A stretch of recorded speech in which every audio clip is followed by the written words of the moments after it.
जय सिया राम दोस्तों। इस वीडियो में हम बात करने वाले हैं royal arc electrode limited IPO की लिस्टिंग डे की स्ट्रेटेजी के बारे में।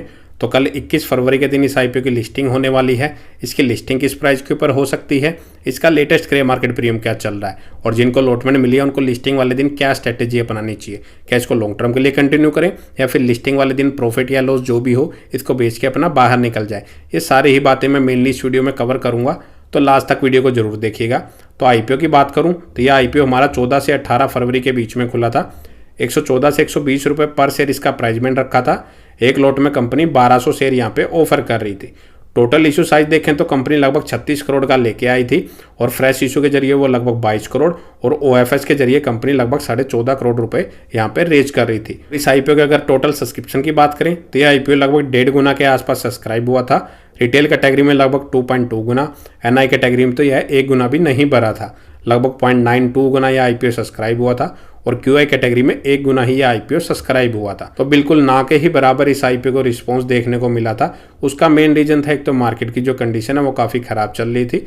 दूसरा, इसका जो ग्रे मार्केट प्रीमियम है वो स्टार्टिंग से ही 0% के आसपास चलता हुआ नजर आ रहा है। मतलब लोगों को विश्वास था कि इस आईपीओ में जो लिस्टिंग गेन है वो मिलता हुआ नजर नहीं आएगा, तो उसके चलते ही इस आईपीओ में इतना कोई सब्सक्रिप्शन नहीं हुआ था। करंट के अकॉर्डिंग अगर बात करें तो कल के दिन इस आईपीओ की जो लिस्टिंग है या तो फ्लैट प्राइस के ऊपर हो सकती है लगभग 120 रुपये के आसपास, या फिर इसकी जो लिस्टिंग है मैक्सिमम जो चांसेस हैं 5% या 10% के डिस्काउंट के आसपास होती हुई नजर आ सकती है। टोटली प्राइस के अकॉर्डिंग अगर बात करें तो लगभग 100 से 110 रुपए के बीच में शायद से कल के दिन इसकी जो लिस्टिंग है वो हो सकती है। अगर और भी ज़्यादा मार्केट का सेंटीमेंट खराब होता है, बहुत ही ज़्यादा गिरावट आती है तो फिर कुछ कहा भी नहीं जा सकता कि कितना नीचे इस आईपीओ का जो प्राइस है वो खुलेगा। सवाल आता है कि जिनको अलॉटमेंट मिली है वो इस आईपीओ में क्या करें, इसको लॉन्ग टर्म के लिए कंटिन्यू करें या फिर कल के दिन ही अपना प्रॉफिट लॉस जो भी हो इसको बेच दें।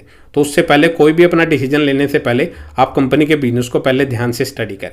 कंपनी का जो मेनली बिजनेस है, कंपनी जो वेल्डिंग के कंज्यूमेबल आइटम्स हैं जैसे welding electrode, flux wire and TIG and MiG की जो वायर्स है वो बनाने का ये कंपनी मेनली काम करती है और 1996 से ही कंपनी इस सेक्टर में काम कर रही है। मतलब 27 से 28 साल पुरानी ये कंपनी नज़र आ रही है। तो कंपनी का जो बिजनेस मॉडल है वो भी काफ़ी अच्छा नज़र आ रहा है। काफ़ी वेरियस टाइप ऑफ इंडस्ट्रीज में कंपनी के जो ये प्रोडक्ट है वो यूज होते हैं। इसके फाइनेंशियल अगर आप देखेंगे तो डिसेंट इसके फाइनेंशियल हैं, इतने ख़राब भी नहीं है। लगभग 65 करोड़ से रिवेन्यू बढ़ के 101 करोड़ का हुआ है पिछले 3 सालों में और लगभग 2.25 करोड़ से प्रॉफिटेबिलिटी बढ़ के 12 करोड़ के आसपास हो चुकी है। 36 करोड़ के रिजर्व हैं, सिर्फ 2 करोड़ की कंपनी के ऊपर डेप्ट है। तो फाइनेंशियल ठीक ठाक हैं कंपनी के। एक छोटी कंपनी के अकॉर्डिंग अगर देखें तो 133 करोड़ की इसकी मार्केट कैप है और लगभग 21 के मल्टीपल पी पे अपने आईपीओ को लेके आ रही है।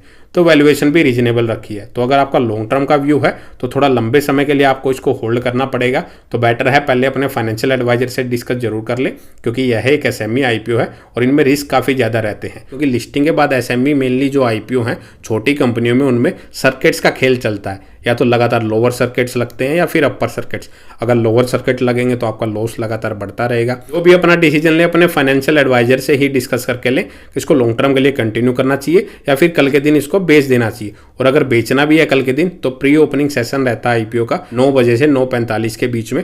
आपके पास ये 45 मिनट्स हैं, आप अपना डिसीजन ले सकते हैं और अपना ऑर्डर इस टाइम में प्लेस कर सकते हैं। अगर आपके टारगेट प्राइस से नीचे के प्राइस पे लिस्टिंग होती है तो फिर तो आपका जो ऑर्डर है वो एग्जीक्यूट ही नहीं होगा।